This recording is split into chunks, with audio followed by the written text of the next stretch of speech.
নমস্কার প্রিয় দর্শক বন্ধুরা, আজকে আবার আরেকটা নতুন রেসিপি নিয়ে তোমাদের সামনে হাজির হয়েছি। এই যে থালাটা দেখছো, এত কালারফুল একটা থালা, এখানে রয়েছে বিভিন্ন রকমের বিভিন্ন কালারের সবজি। তো এইটা দিয়েই আজকে বানাবো আমার নতুন রেসিপি। এখানে দেখতেই পাচ্ছ গাজর গ্রেট করা, ফুলকপি গ্রেট করা, ধনেপাতা কুচি, চিনেবাদাম ভাজা, আলু সেদ্ধ আর বিটের একটা টুকরো সেটাকে গ্রেট করে নিয়েছি। এবারে এই সব উপকরণগুলো দিয়ে আমি একটা পুর তৈরি করব। তার জন্য আমি কড়াইতে তেল গরম করে নেব। এখানে 2 টেবিল চামচ মতন সাদা তেল নিয়েছি। এরপরে তেলটা একটু গরম হলে এর মধ্যে থেতো করা গরম মশলা দিয়েছি, মানে ওই যেমন হয় দারচিনি, লবঙ্গ, এলাচ এগুলো। আর তারপরে দিয়েছি একটা মিডিয়াম সাইজের পেঁয়াজ কুচি। পেঁয়াজটা হালকা ভেজে নিয়ে এর মধ্যে বিট গাজর কুচোটা দিয়ে দিয়েছি। বিট গাজর কুচিটা একটু নাড়াচাড়া করে নেব। তারপরে এর মধ্যে দিয়ে দেব গ্রেট করে রাখা ফুলকপিটাকেও হালকা ভেজে নেব। এরপরে আমি এর মধ্যে দিয়ে দেব সেদ্ধ করে রাখা আলু। আমি একটা আলু সেদ্ধ করেছি মিডিয়াম সাইজে, তারপরে সেটাকে গ্রেট করে দিয়ে দিয়েছি। এরপরে আমি এর মধ্যে দিয়ে দিলাম স্বাদ মতন লবণ, হলুদ, একটু জিরের গুঁড়ো, সামান্য ধনে গুঁড়ো। এরপরে দিয়ে দেবো ঝালের জন্য লঙ্কা কুচি। এখানে তোমরা লঙ্কা গুঁড়োও ব্যবহার করতে পারো। সামান্য চিনি দিয়ে দিলাম।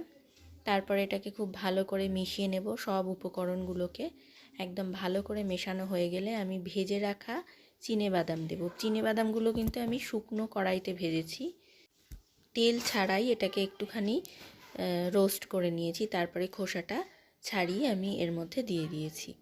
এবারে এর মধ্যে থেকে আমি ওপর থেকে দিয়ে দিচ্ছি ধনেপাতা কুচি দিয়ে আরেকটু ভালো করে মিশিয়ে নিয়ে এবার এটাকে আমি নামিয়ে নেব একটা পাত্রে। এইটা দিয়েই বানাবো আমার আজকের রেসিপি। এই পুরটা তৈরি হয়ে গেছে। পুরটাকে এবারে একটা আলাদা পাত্রের মধ্যে আমি তুলে রাখবো। পুরটা খেতে এত সুন্দর যে এমনি শুধুই খাওয়া যায়, বেশ টেস্টি আর কি, টেস্টফুল। আর এর মধ্যেকার উপকরণগুলো তোমরা নিজের ইচ্ছে মতন বাড়াতে কমাতে পারো বা আরও কোনো কিছু অ্যাড করতে পারো। এবারে দেখো পরবর্তী স্টেপে আমি এখানে বাঁধাকপির পাতাকে কড়াইতে গরম জল করে নিয়েছি, তার মধ্যে নুন ফেলে সেটাতে ভালো করে বাঁধাকপির পাতাগুলোকে আমি সেদ্ধ করে নিয়েছি। তারপরে এর মাঝখানের যে মোটা শিটটা সেটাকে আমি কেটে বাদ দিয়ে বাঁধাকপির পাতাগুলোকে একটু লম্বালম্বি করে কেটে নিয়েছি। এবারে একটা পাত্রের মধ্যে এই পাতাটাকে রেখেছি, বাঁধাকপির পাতাটা, তার মধ্যে আমি দিয়ে দিলাম বানিয়ে রাখা পুরটা দিয়ে এবারে খুব ভালো করে এটাকে ফোল্ড করে নিতে হবে চারিদিক দিয়ে, যাতে কোনোভাবেই পুরটা বেরিয়ে না যায় ভাজার সময়। তো এবারে দেখো রোলগুলো মোটামুটি তৈরি হয়ে গেছে। এটাকে তোমরা শুধু তেলে, মানে এমনি হালকা শ্যালো ফ্রাই করে নিতে পারো এরকমভাবেই। কিন্তু আমি এখানে একটা ব্যাটার তৈরি করব, আর সেই ব্যাটারটা তৈরি করার জন্য আমার লাগছে এখানে বেসন। 2 টেবিল চামচ মতন বেসন নিয়েছি, আর ঠিক সমপরিমাণে আমি চালের গুঁড়ো নিয়েছি। চালের গুঁড়োটা দিলে কি হবে, এটা বেশ খানিকটা ক্রিস্পি হবে, মুচমুচে হবে আর কি।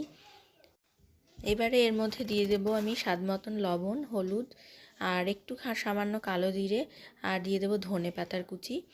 তো এবারে এটা রেডি হয়ে গেছে। আমি এটাকে অল্প অল্প জল দিয়ে, যেমন একটা চপ ভাজার জন্য বা কোনো পকোড়া ভাজার জন্য যে ব্যাটার তৈরি করি আমরা, ঠিক সেইভাবে অল্প অল্প জল দিয়ে আমি কিন্তু ব্যাটারটা বানিয়ে নেব। মোটামুটি একটা সেমি থিক ব্যাটার তৈরি হবে এটা।